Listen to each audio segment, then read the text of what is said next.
Welcome into the channel. We are on episode 21 of our team mock draft series. LA Chargers fans, it's time to bolt up and get into this mock draft. I don't believe in wasting time, so let's jump right into it. We are going to select the Los Angeles Chargers. We want 7 rounds. We want fast draft speed. Keep everything else at default, and we are going to enter the draft. We have 7 picks, starting with our first round pick 21. Let's start the draft and see how everything unfolds. Okay, we are on the clock at 21. Our needs are listed as wide receiver, linebacker, and cornerback. Now, wide receiver makes sense. We still don't know what's happening with Keenan Allen, if he will remain with the team. Let me double check some things.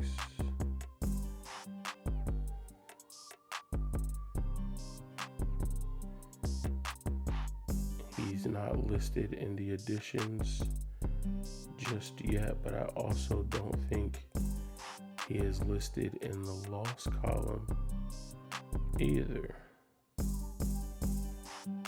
He is not, but it is potential that Keenan Allen may not be with the team moving forward. And then again, with injury history, and then the fact that we only have 5 receivers on the roster, it could be a high time for us to look for another wide receiver. Cornerback is a need that is listed.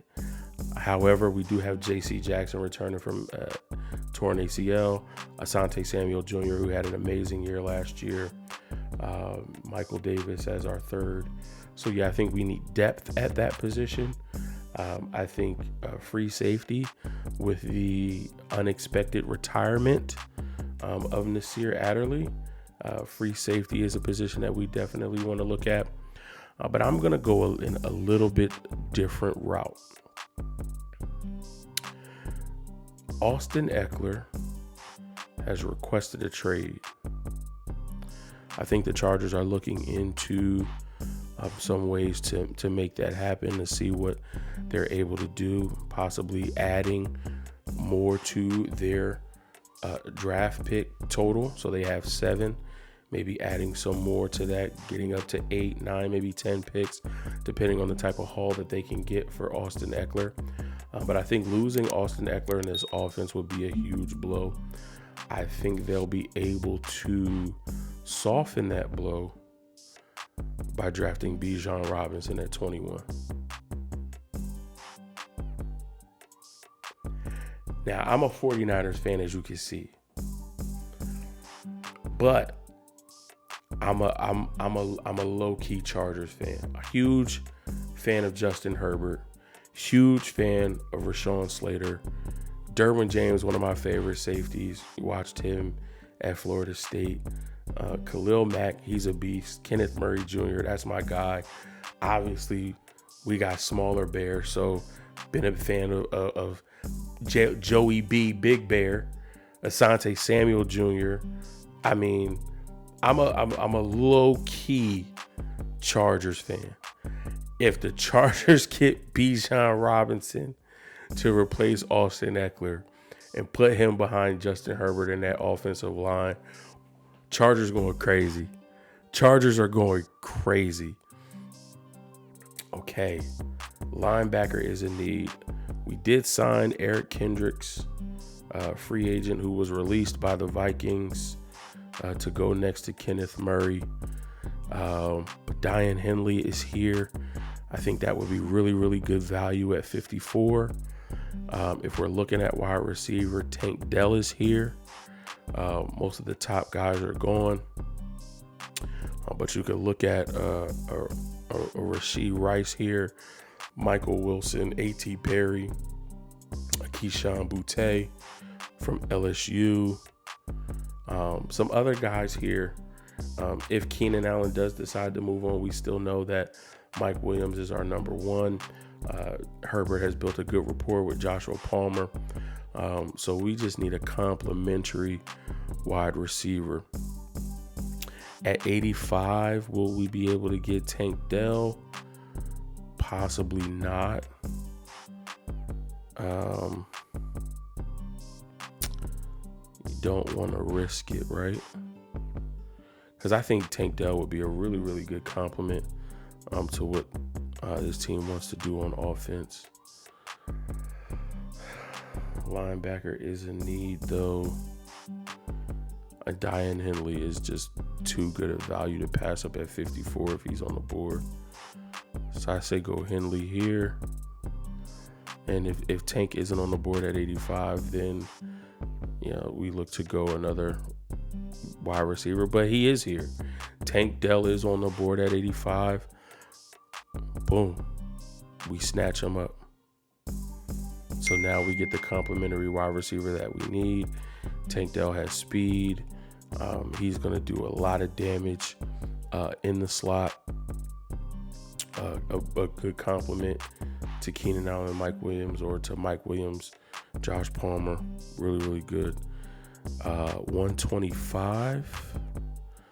Corner is a need. I see Corey Trice here. He's been moving up boards. Oh, but Riley Moss is here too. Don't sleep on Riley Moss. Riley Moss is a dog. Jacorian Bennett ran a 4.43 flat. I mean, he's somebody who would probably be a really, really good option because we have J.C. Jackson and Asante Samuel Jr. on the outside. Jacorian Bennett would be a very, very good option as our nickel corner. And at 125, that's where I'm going to go. Get that speed, 4.3, nickel corner, Jacorian Bennett. We got our wide receiver, we got our linebacker, we got our corner, and we still walk out of here with the best running back in the draft, probably the best running back prospect since Saquon. Yeah, Bijan is like that. Let's see. Offensive line solid. Tight end solid. Running back we got our receiver. Maybe we look to add another receiver a little bit later. And Corey Trice is still on the board. If we wanted to go another outside corner, maybe we look to get edge. I know I'm past the point where my guy Nick Herbig would still be on the board.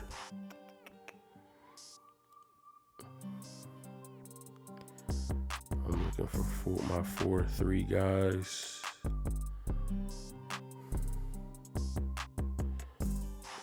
Is he 4.3? Yeah, 6'2", 244. That's what I thought. But the value isn't there for him. 6'4", 276. He could, but he's going to be a traditional hand in the dirt. So maybe we get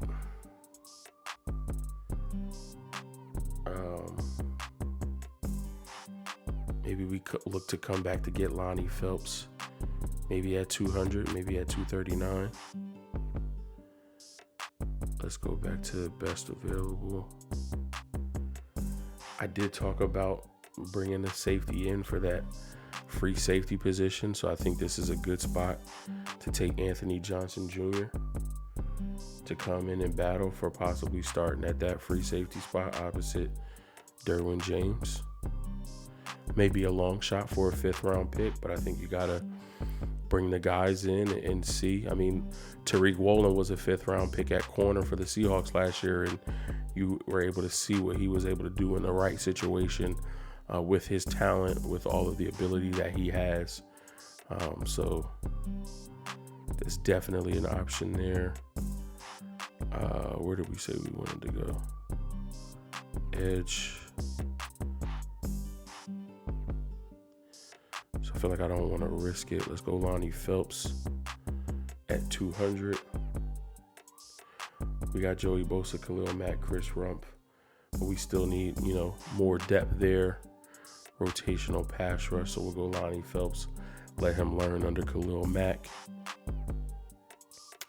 And then with our last pick, we could go best player available.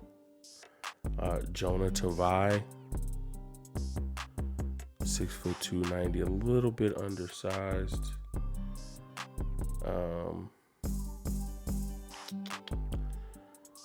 Especially for our 3-4, where we have Morgan Fox, Austin Johnson, and Sebastian Joseph Day. Could we get Jordan McFadden as a backup offensive lineman? We could, but not really necessary. A bunch of safeties still here. Jason Taylor is a guy that I like. I don't think we need to take two safeties so close together. If you want to look at linebacker, we got Diane Henley earlier, but Mikael Jones from Syracuse again come in. Maybe make this squad. Maybe make the practice squad. If he does make the squad, it'll be a special teams type of player. So maybe look at another wide receiver. Katon Thompson. He's a big guy, right? 6'5", 216. Give me that those Mike Williams vibes here at 239. Elijah Higgins, also 6'3", 235. Somebody that I like a lot. Keep him on the West Coast. Let's go Elijah Higgins from Stanford.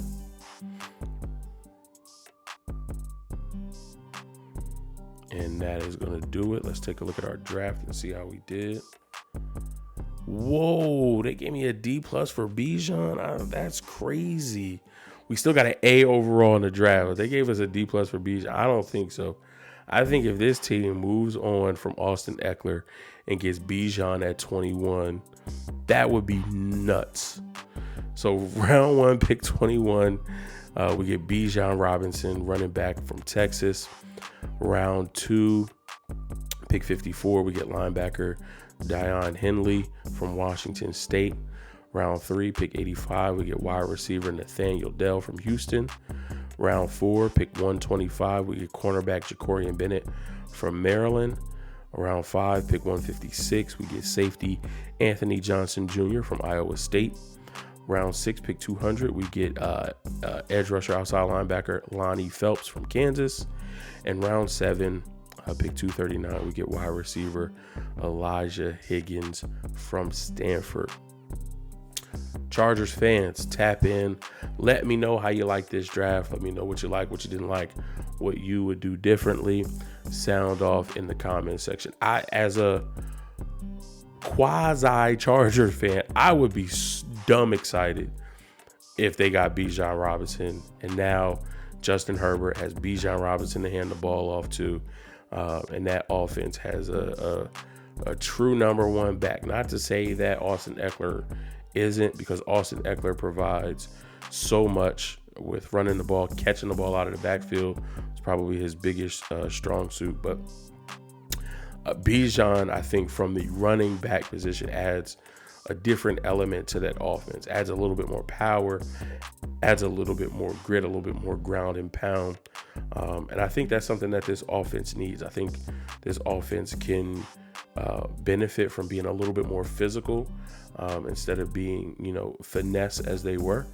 But again, I would love to hear your opinions in the comment section. Hey, if you're a Chargers fan, or if you're just a football fan and love football content and you're new to Mo's Knows, become a part of the Mo's Knows fam. Listen, once you're family, I love you. There's nothing you can do about it. Hit that subscribe button. Then take another 2 seconds and hit that bell icon so that you get notified every time new content drops right here at Mo's Knows. Listen, I appreciate your time and attention, and I hope to see you in the next episode. Take it easy.